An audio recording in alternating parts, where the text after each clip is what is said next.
Dia macam hati saya tu, besar tak besar, besar, kuat colour. Ada macam pakaian orang Muslim lah. Cuba putih macam tu. Macam tu lah. Selalu nampak tu? Ni nampak ni? Okey, nampak sekarang kan. Dia kurangnya dia nampak sendiri. Okey, nampak sendiri pakaian berjubah Muslim. Ketika ni sedang melihat ya. Ya. Okey, rasa badan macam mana sekarang ni? Gigil. Gigil badan kan.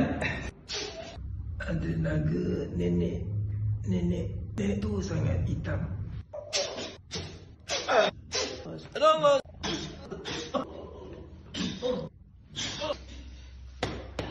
Nama saya Muhammad Rus, sekolah Johor. Treatment saya rasa letih dan seni-seni sakit kan. Masa treatment tu ada nampak apa-apa tak? Saya nampak naga, saya nampak orang Melayu pakai baju hitam, dan saya nampak nenek tua, dan ada orang yang saya kenal 4 orang, itu saja. Lepas treatment, masa treatment tu semua lega, tak ada masalah lagi, dah rasa insyaAllah. So rasa badan sedap lah? Lagi sihat daripada semalam. Okey, rasa clear lah? Ya, clear. Follow Cik Master di SJM Aris.